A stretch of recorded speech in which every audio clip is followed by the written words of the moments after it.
35강입니다. 177주 중간 패러그래프입니다. 지금 교회사의 특징들을 따라가고 있습니다. 교회사의 특별한 역할이 나오고 있네요. 보겠습니다. 일반사는 교회사가 아닌 일반사는 무너지고 파괴된 선인들의 희망들을 우리 후인들에게 가르쳐 줌으로써 죽음의 역사가 된다. 이와 마찬가지로 교회사는 모든 교회의 승리주의를 무너뜨린다. 그렇죠. 전체 역사를 보게 하니까 그 한순간에 승리만을 목적으로 한 관점들을 상대화할 수 있죠. 교회사는 이단 박해와 교회 지도부에서 여성들의 축출, 교황의 제국주의와 선교사의 식민 정책, 그리고 유대인 박해에 이르는 교회적 복음 수용의 부정적 영향들을 밝혀준다. 이런 것들을 실존신학이나 조직신학은 잘 못합니다. 교회의 신앙에 의해서 억눌리고 죽임을 당한 사람들의 고난을 상기시킴으로써 교회의 행위를 통해 현재 야기되는 고난을 말한다. 그런 일들을 한국의 교회 사학자들이 좀 해줬으면 좋는데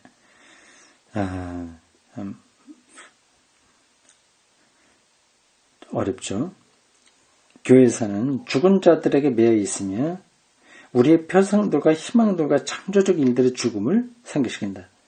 우리가 이렇게 멋지게 승리하고 잘해도 결국 지나가는 거야, 끝나는 거야.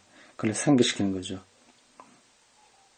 로마 장군이 전쟁에서 승리하고 돌아올 때 로마 시에서 퍼레이드를 벌립니다. 그 마차 바로 뒤에 어떤 사람이 따라가면서 메멘토 모리를 반복해서 외쳤다고 합니다.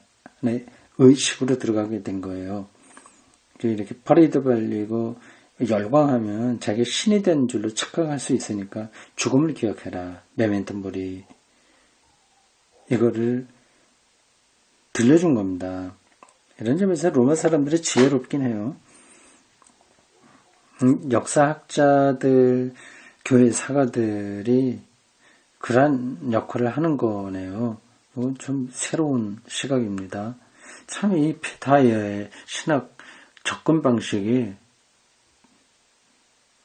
특별합니다.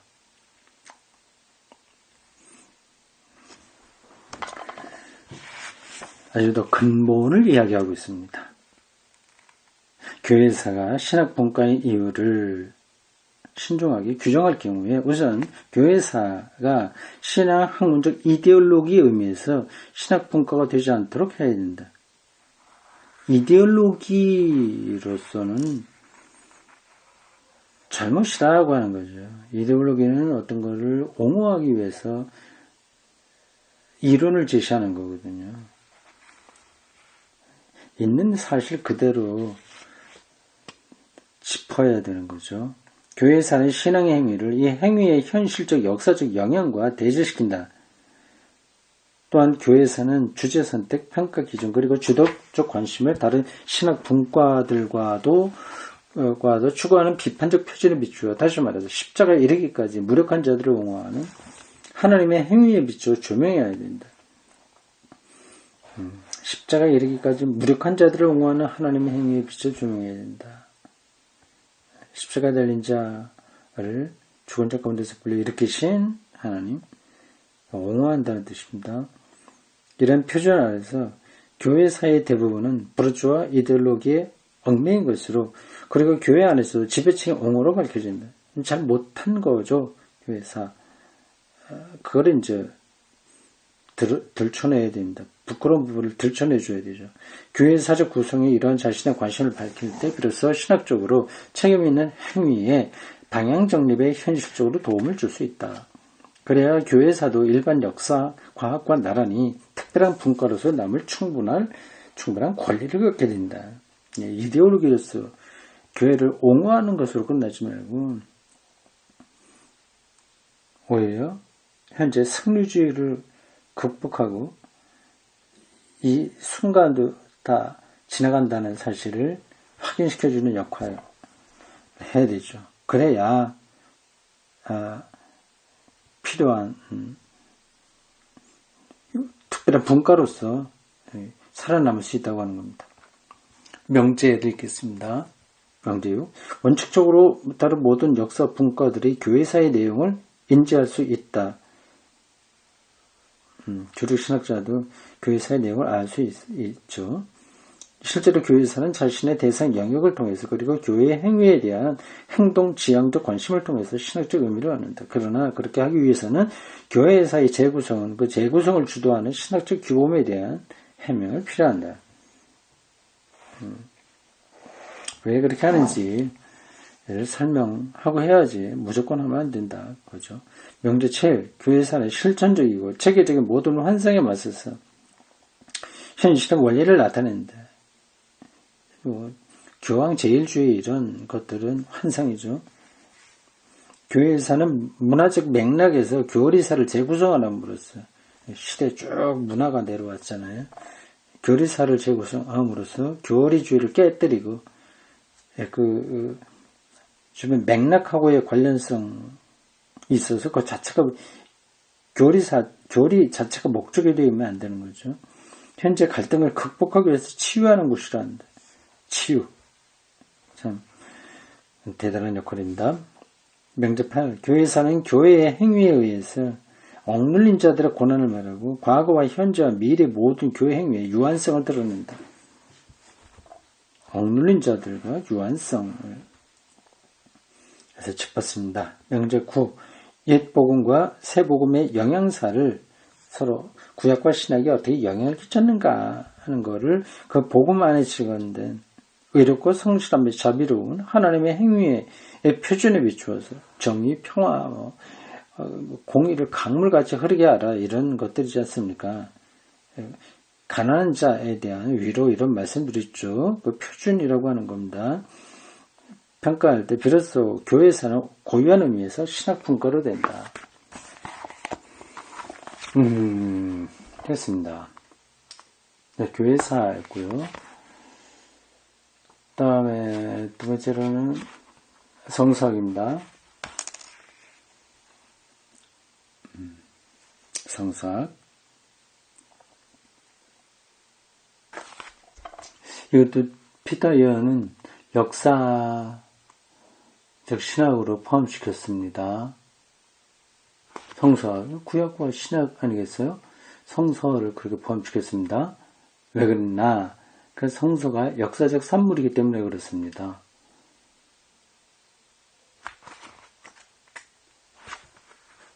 이 179쪽입니다. 3. 성서학. 교회의 행위는 자체를 규범으로 만들지 않고 성서에 증언된 하나님의 행위에 근거한다. 교회는 자기 일을 기준으로 생각하는 게 아니라 성서에서 증언된 하나님의 행위를 기준으로 삼는다고 하는 겁니다.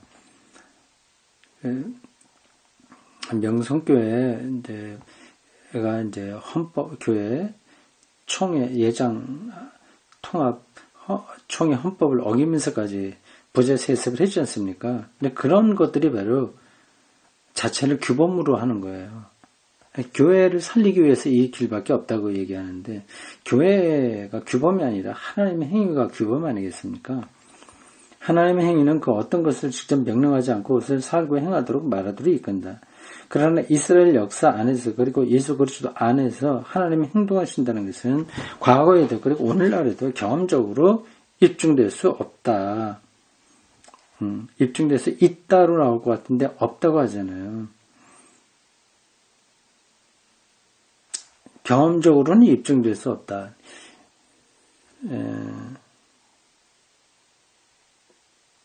교회가 늘 승리한 것도 아니고 실패하고요. 또 잘못된 것도 많이 하고 그런데 그리고 예수 그리스도를 통해서 이 세계가 완전히 지금 구원받는 것도 아닌데 그걸 입증할 수 있다고 말할 수는 없는 거죠. 비록 신앙 공동체로서는 이러한 역사 안에서 이루어진 신적 행위의 인지를 단순히 신앙에 돌리고 이 신앙을 계시로 소급시키는 게 당연하겠지만 그래도 하나님이 행위하신다. 우리 안에서 그리스도 안에서 승리하셨다고 하는 것을 믿어라고 말하고 그것이 하나님이 계시다. 이렇게 말할 수 있겠지만 그리고 그렇게 해야 되지만 하나님의 행위에 대한 성서의 증언은 그런 단순한 추론을 권하지 않는다. 왜냐하면 역사적 사건들이 하나님의 행위로 발견되도록 역사적 사건들의 맥락들을 성서의 언어의 형식 자체가 표현하기 때문이다. 역사적 사건들이 교회 안에서만이 아니라 역사 전체 사건입니다. 성서가 다른 책들과 같은 역사적 문서이고 제가 반복해서 하는 표현이에요. 역사적 문서이고 하나님의 계시에 대한 교회 신앙을 통해서 비로소 종교적 책이 된 것이라면 이 책을 종교사학자들과 언어학자들 또는 체계화하는 학자들에게만 맡기지 않을 이유가 없을 것이다. 체계화하는 학자들, 조직신학자를 가리키는데요. 그래서 신학은 처음부터 그 중심에서 성서신학으로서 복음의 합리화로서 교회 주석으로서 발전되었다는 사실이 드러난다. 이러한 성서학이 없어도 되는데 있다고 하는 겁니다. 이거 다른 좀 더 가보죠. 이 책의 주석이 성서의 주석이 고유한 학문으로 발전된 근거는 이 책이 소개하고 있는 내용 이스라엘에 대한 야훼의 행위와 예수 그리스도에 의해서 형성된 구원받은 자들의 공동체에 대한 야훼의 은혜로운 행위 속에 있다. 구약과 신약의 특징이에요. 성서 본문 자체가 중립적으로 임의의 독자들을 향하지 않고 당연히 그렇죠. 이스라엘 백성과 예수 그리스도의 지체들에게 다가가서 그들을 세우고 경고하고 약속하고 그들의 온전한 삶을 형성한다. 성서 본문은 이스라엘과 예수 그리스도의 교회 경전이므로 모든 주석자들은 성서 본문에서 이 백성의 삶을 위한 온전한 안내와 교회의 다양한 형태에 직면하게 된다. 성서가 이스라엘 백성과 많은 백성들로 이루어진 새 이스라엘을 향할 뿐만 아니라 옛 백성 이스라엘과 새 백성 교회에 의해서 작성되었듯이 성서에서 말씀하시는 하나님 이스라엘의 야훼 하나님은 그의 백성과 그리고 예수 그리스도 안에서 모든 백성들 사이에서 살아가는 백성인 예수 그리스도의 교회와 관계한다. 성서는 이스라엘과 교회의 책이다. 여기까지는 이해하는데 어려움은 없습니다.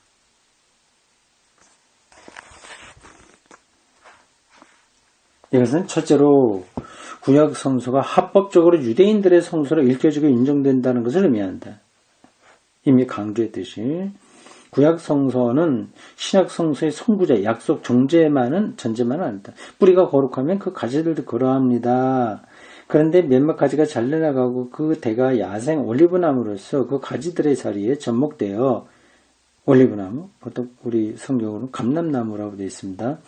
이 기름진 뿌리에서 한몫 얻게 되었으니 행여 가지들을 얕보고 잘난체 하지 마시오. 어쩌면 잘난체 할 수도 있을 겁니다. 그러나 그대가 뿌리를 지탱하는 것이 아니라 뿌리가 그대를 지탱합니다. 로마서 11장 16절에서 18절 유대교와의 관계를 설명한 겁니다. 그러므로 유대교 성서학자들이 그리스도교 신학을 위해서 우리가 공동으로 가지고 있는 구약 성서를 해석한다고 하는 것은 매우 합당한 일이다. 구약 신학자들이 기독교에서만 아니라 유대인들에게도 많이 있으니 그들의 해석 작업을 우리가 거부하지 말아야 된다. 그 뜻이죠. 그거를 이 바울의 편지의 한 대목으로 보증하고 있습니다. 둘째, 예수 그리스도 안에서 행해진 야훼의 행위에 대한 관점에서 신약 성서에 의해 해석된 유대교 성서가 없으면 고려된 품과로서의 신약 성서는 현실적인 의미를 갖지 못한다는 것을 의미한다. 그렇죠. 유대교와 그 성서를 이해하지 못하고 유대교와 그 성서에 대립해 있는 자유주의 신학이 헬레니즘적 유대교가 얼마나 강력했는지를 보지 못하고 신약 성서를 설명하기 위해서 수많은 헬레니즘적 전제들을 만들어냈던 것은 결코 우연이 아니다. 아이고, 하르나하게 나오죠. 아들 푼 하르나. 이 사람이 자유주의 신학자, 개신교 신학자고요. 구약 성서를 우리 기독교 경전에서 제외해야 된다고 주장했던 사람입니다. 유대교 신학이 얼마나 진지하게 신학 성서를 유대교에 속한 문서로 해석하는가 하는 문제는 결코 단순한 수사적인 물음이 아니다.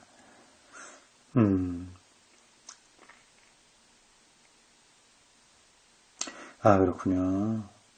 헬레니즘 유대교가 신약 성서와 구약 성서의 관계를 해명하려고 노력을 많이 했네요.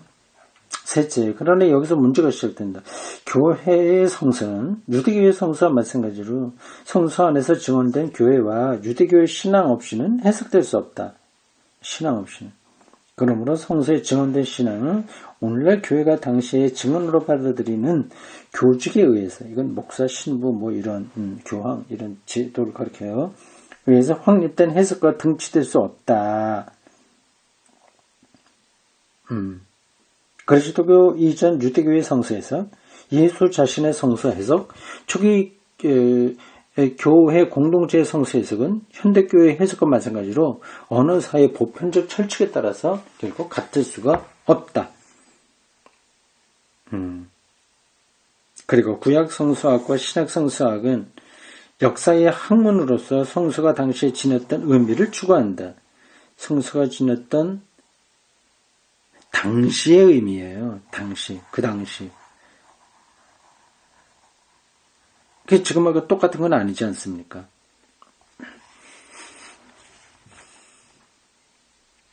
당시에 성령을 받았다는 증거로 방언을 많이 내세우는데 그게 오늘 우리들에게 똑같이 적용되는 건 아니죠. 이로써 교회에서의 일반적인 표징인 교리주의를 비판하는 일반적 기능이 성서학에도 부여된다. 17세기에 처음으로 역사 비판 방법으로 성서를 읽음으로써 역사 비판, historical criticism이에요. 성서만으로의 기독 종교개혁 원리는 자가당착에 빠지고 이스라엘과 초기 기독교인들의 증언들의 타당성은 엄격히 당시의 상황애로 한정되었다.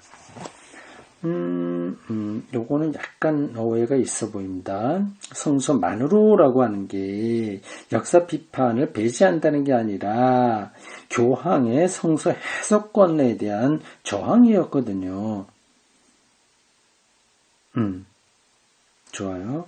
그리고 단순한 역사 비판 연구는 이처럼 당대의 신앙에 한정되는 데서 벗어날 수 없다.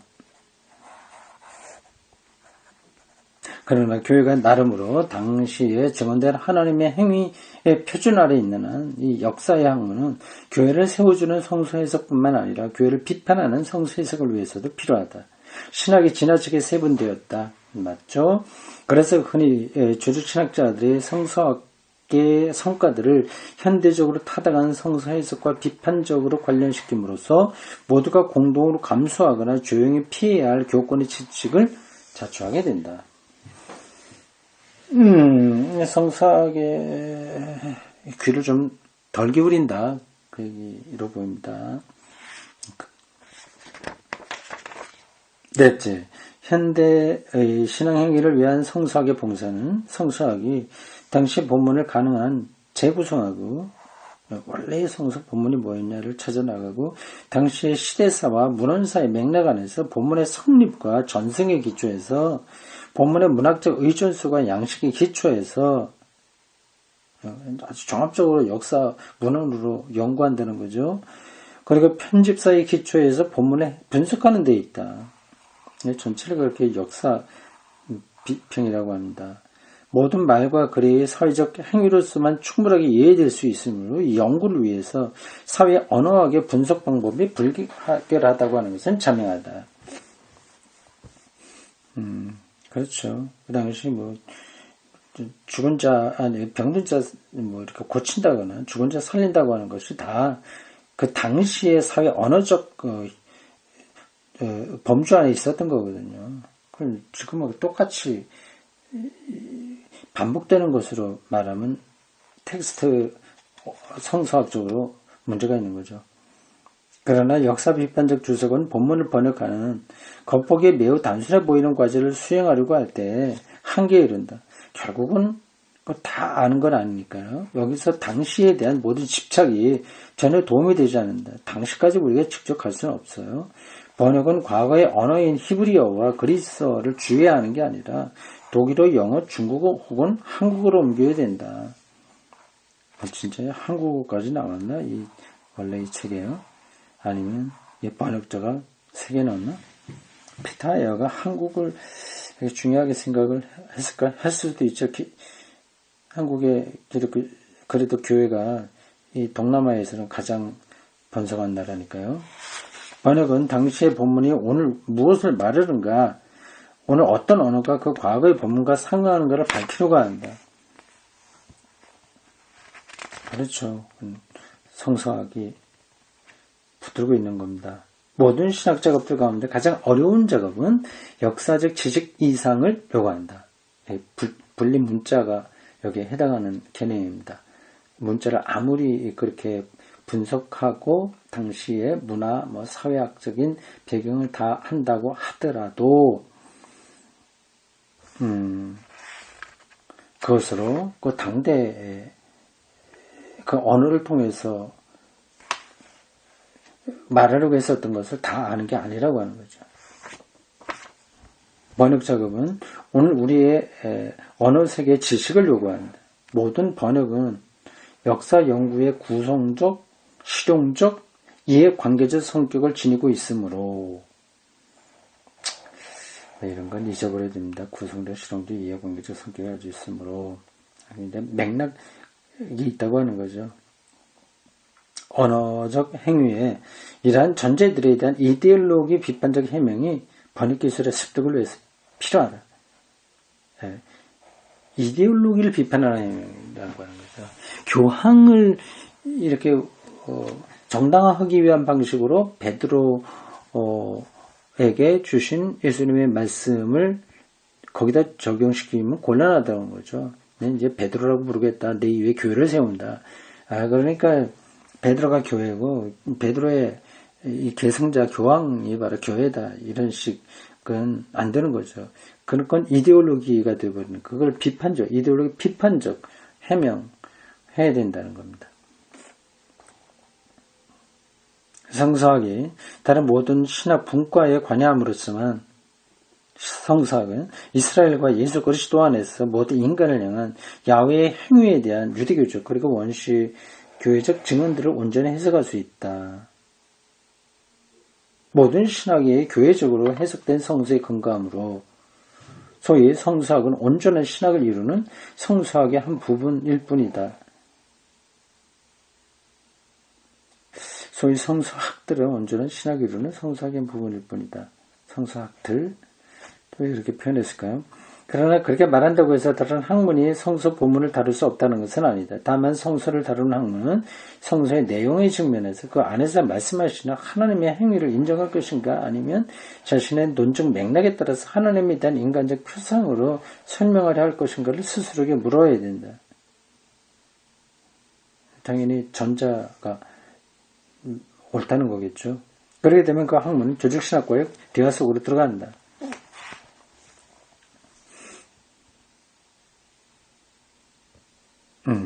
명제 몇 개 나갔습니다.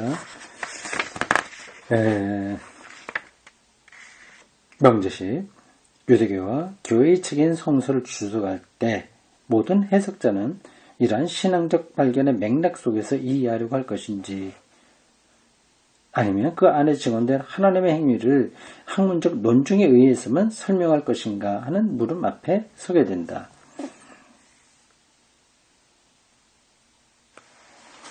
이건 확 와닿지 않네요. 넘어가겠습니다. 명제 11. 구약 성서를 야훼의 행위에 대한 유대교의 증언으로 인정할 경우에만 구약 성서의 주석은 신약 성서 본문에 걸맞게 이루어진다. 그렇기 때문에 구약 성서는 교회의 책의 일부가 된다. 구약 성서에 대한 인정이 없으면 안 된다. 신학이 안 된다는 거죠. 명제 12. 구약 성서와 유리된 신약 성서 주석은 신약 성서의 이해에 이르는 게 아니라 흔히 반유대교적인 허구의 형성에 이르게 된다.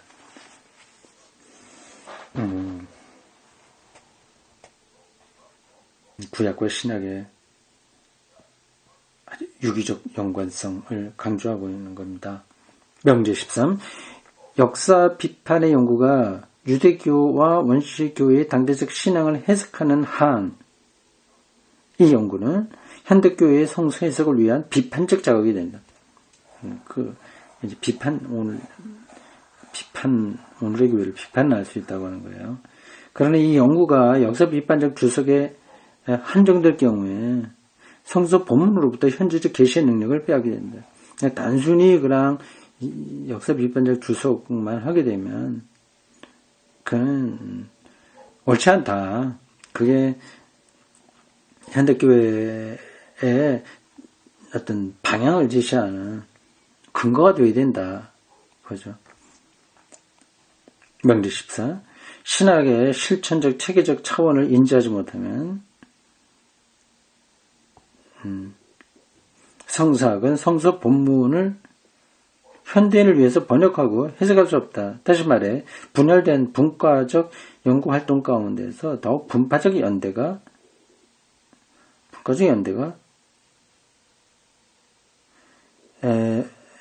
이루어져야 된다. 분과적 연대 여기 핵심은 연대에 있습니다.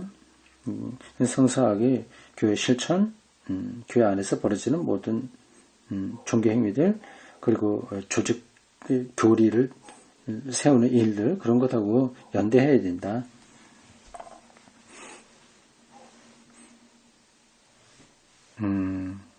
그럼 그 연대하지 않고 하는 성사학이라고 한다면, 근데 거기에 매몰돼 버리는 거죠. 매몰. 그러니까 뭐 에베소인가 빌레몬서인가 이런 나와 있는 그리스도 창가 뭐 이런 것들을 이렇게 교회 안에서 왜 그것이 불려지게 됐고 조직신학적으로 이게 어떤 의미냐 하는 것을 충분하게 알아야만 그거를 바르게 해석해낼 수 있는 거지. 그렇지 않고 그냥 문헌적으로만 가면 소외된다. 그죠? 명제 15. 주석의 전체적인 신학적 의미는 성서에 증언되는 하나님의 행위가, 반복되는 표현에 성서에 증언되는 하나님의 행위. 구약 성서도 그렇고 신약 성서도 그렇습니다.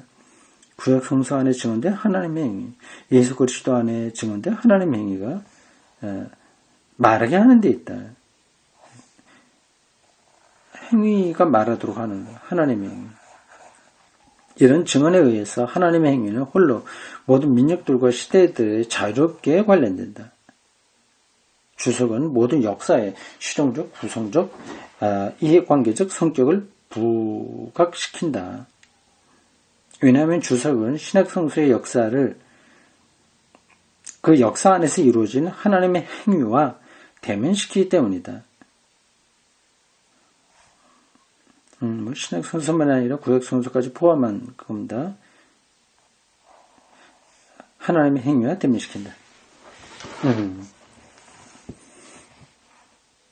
제가 자주 사용하는 메타포로 바꿔서 말한다면 성경은 손가락이죠.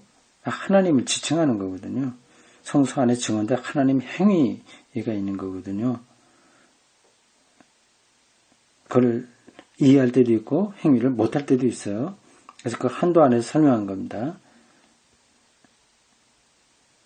그래서 그런 성서학이 바르게 전개되면 오늘도 우리가 하나님의 행위를 대면하게 되는 거죠. 그런 역할을 성서학이 해야 됩니다. 그러기 위해서 자기 혼자 떨어져 있지 말아야 되고 교회 실천적 차원하고 그리고 교회 조직신학적 차원 이런 것하고 부단히 연대해야 됩니다. 근데 이게 뭐 독일 교회보다 한국 교회는 대학교 신학대학에는 정말 안 되고 있습니다. 성서학자들의 삼위일체 개념을 잘 이해를 못해요. 페르소나 인격적으로 위격이라고 보통 하는데 그렇게는 구별되나 본질에서는 우시오스 본질에서는 동일하다고 하는 이 관계 경륜적 삼위일체의 문제 경륜적 삼위일체와 또 내재적 삼위일체 이런 개념들에 대한 이해가 없이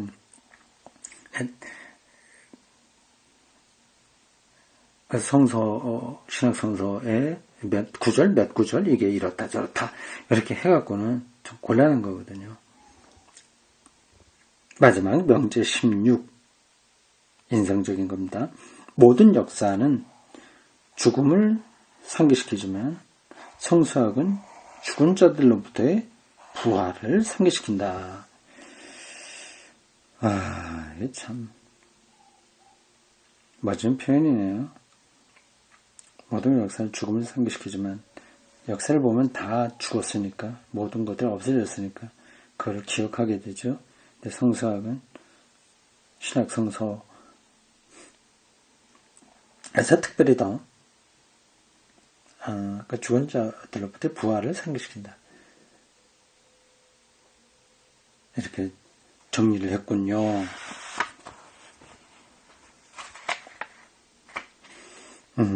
됐습니다.